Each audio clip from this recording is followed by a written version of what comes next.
Hello friends, good evening and welcome back to my channel. আজ একটু অন্যরকম video নিয়ে চলে এলাম তোমাদের সাথে আমার একটা এক্সপিরিয়েন্স শেয়ার করতে। তোমরা সকলেই জানো, কম বেশি কাজের দিদিরা বা মেয়ের যাই বলে থাকি না তোমরা, তারা যদি অফ নেয় না খুব অসুবিধা হয়ে যায়। সত্যি বলতে বাসন মাজা, ঘর মোছা এই দুটো আমার কাজের লিস্টের বাইরে। আমি এর আগেও অনেক ভিডিওতে বলেছি আমার খুব একটা ভালো লাগে না। তো তার জন্য ইউসি নিয়ে এসেছে আমাদের ইনস্টা হেল্প। উইদিন 15 মিনিটস তোমাদের মধ্যে পৌঁছে যাবে তোমাদের ঘরে ঘরে ইনস্টা হেল্প। তোমরা তোমাদের স্লট অনুযায়ী বুক করতে পারো, 1 ঘন্টা, 1.5 ঘন্টা, 2 ঘন্টা। তার মধ্যে অনেক কিছুই ইনক্লুড থাকে, যেমন ঝাড়ু, পোছা, বর্তন, ওয়াশরুম, ব্যালকনি, আরও চপিং, আরও অনেক কিছু।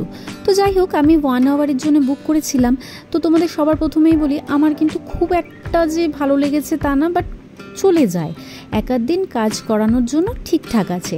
বাসন মাজা বা সব কিছু খুব একটা গুছিয়ে না করলেও ঝাড়ু পোছাটা বেশ ভালোই করেছিল।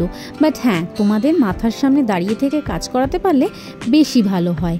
বিকজ আমি দেখলাম যে যেটা ইনক্লুড আছে অনেক কিছুই তারা 1 আওয়ারের মধ্যে করতে পারতো হয়তো, বাট ঠিকঠাক সেটা হয়নি আমার মনে হয়েছে। তো নেক্সট টাইম যদি আমি আবার ইউসি থেকে ইনস্টা হেল্পের জন্য অ্যাপ্লাই করি, তো আমি সেটা মাথায় রাখবো। তো যাই হোক, আজকে এই ভিডিওটা তোমাদের সাথে শেয়ার করার একটাই কারণ অনেকেই আমার মতন মানে এরকম অসুবিধায় পড়ে যাও, হঠাৎ করে মেড বলে দেয় যে আজকে আসতে পারবে না, তার জন্য। তো আমি তোমাদেরকে বলে রাখি, অনেক এরিয়াতেই এটা 60 রুপিস থেকে স্টার্ট। আমি ব্যাঙ্গালোরের কথা বলছি, বাট আমার এরিয়ায় এটা 98 দেখাচ্ছিল ফর 1 আওয়ার। আর আফটার যখন আমি পেমেন্ট করতে যাই তখন এটা 108 নিয়েছিল এক্সট্রা ট্যাক্স এর জন্য। তো যাই হোক, 108-এ আমার ঝাড়ু, পোছা, বর্তন আর ব্যালকানি করেছে। ওয়াশরুমটা করেনি, ওই যে বললাম মাথার উপর দাঁড়িয়ে না থাকলে করতে চায় না, জাস্ট ওয়াইপার মেরে দিয়েছিল। তো এই ছিল আমার একটা ছোট্ট এক্সপিরিয়েন্স, তোমাদের সাথে শেয়ার করলাম। হ্যাঁ, ব্যবহার মোটামুটি ভালো, কিন্তু ওই যে তোমাদের মাথার সামনে দাঁড়িয়ে করাতে হবে, আমি খুব একটা পছন্দ করি না। মানে আমার রেগুলার কাজের দিদির মাথার উপরেও আমি দাঁড়িয়ে থাকি না, তবে সে বেটার করে এর থেকে।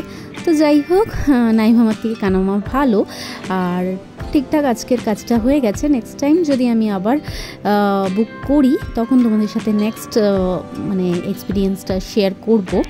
আর যদি তোমরা কেউ 1.5 ঘন্টার জন্য চাও বুক করতে, তখন বোধহয় 149, অ্যান্ড আফটার পেমেন্টের সময় ট্যাক্স যেটুকু নেবার নেবে। এরকম 2 ঘন্টা, 2.5 ঘন্টা কাজ অনুযায়ী তোমরা তোমাদের রুম অনুযায়ী বুক করতে পারো, বিকজ ঝাড়ু পোছা করতেও তো একটু টাইম লাগে, তাই না?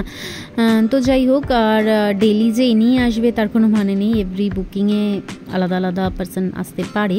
তো আমি তো ঠিক করেছি, অ্যাকচুয়ালি আমার যে মেড সে আবার মানে দিনের মানে মান্থলি যেটাকে 2 সানডে অফ নেয়।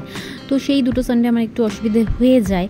তো আমি তো ঠিক করেছি যে এবার থেকে সানডে করে বুক করে নেব, বিকজ আমার একটু বেশি খাটাখাটনি পড়ে যায় আজকাল, অতটা খাটাখাটনি করতেও পারি না। আর ওই যে বললাম, আমার ঝাড়ু পোছা আর বর্তনে খুবই মানে অ্যালার্জি বলতে পারো, বাকি সব কাজ তো আমি করেই নিই। আর যাই হোক, আর ইউসি কিন্তু আবার কুকিংয়ের জন্য ফেসিলিটি স্টার্ট করেছে, ওটাও আমি একবার ভাবছি নেব, বিকজ দেখবো কেমন। মাঝে মাঝে খুব ভালো ভালো খেতে ইচ্ছা করে। আর আমি এর আগেও যেমন বলেছি যে ব্যাঙ্গালোরের স্ট্রিট ফুড আমার খুব একটা ভালো লাগে না, বিকজ যারা কলকাতা দিল্লির স্ট্রিট ফুড খেয়েছো না, তাদের ব্যাঙ্গালোরেরটা ভালো লাগে বলে আমার মনে হয় না। যাই হোক, আমি পার্সোনাল পয়েন্ট থেকে বলছি যে আমার ভালো লাগে না। তো ভেবেছি ইউসি থেকে একবার বুক করবো, ওখানে অপশানও দেয় যে কেমন কুক দরকার।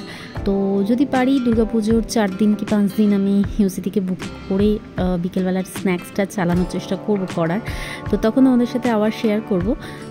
বাট হ্যাঁ, আমি মেয়েদের জন্য ইনস্টা 15 মিনিটস হেল্প পেয়ে, উইদিন 15 মিনিটস এই হেল্প পেয়ে খুবই খুশি, তাই তোমাদের সাথে শেয়ার করলাম। যদিও কাজটা আমার ওই যে বললাম মানে খুব একটা ভালো লাগেনি, আমার কাজের দিদির থেকে বেশি বেটার করে বলে আমার মনে হয়েছে। তো যাই হোক, বাট চলে যায় কাজ চলার মতন। আর ফেসিলিটি আমার ভালোই লাগলো। উইদিন 15 মিনিটস বলেছিলেন, আর উইদিন 15 মিনিটসেই এসেছে। হঠাৎ করে বুক করতে হয়েছে আমাকে, তাই জন্য আমি আরও বেশি মানে কি বলবো, হ্যাপি বলতে পারো। তো যাই হোক, তোমরা ভিডিওটা দেখো, তোমাদের কারোর যদি ইউসি থেকে এরকম বুক করতে হয় করো, কিন্তু একটা কথা মাথায় রেখো, একটু দেখে শুনে মানে বলে কাজ করিয়ে নিও, তাহলে আশা করি তোমরা আমার মতন খুব একটা ডিসঅ্যাপয়েন্ট হবে না, আর আমিও খুব একটা ডিসঅ্যাপয়েন্ট নই, মানে আমি 10-এ 7 দেবো, এরকম একটা ব্যাপার আর কি। হ্যাঁ, তো যাই হোক, আজকের ভিডিওটা আমি এখানেই শেষ করছি। তোমাদের কেমন লাগলো ভিডিওটা বলো, আমি আমার একটা ছোট্ট এক্সপিরিয়েন্স তোমাদের সাথে শেয়ার করলাম। আর ভালো লাগলে একটা লাইক কমেন্ট আর শেয়ার নিশ্চয়ই করে দিও, আর দেখা হবে অন্য কোনো ভিডিও। ততক্ষণ tata, bye bye, good night.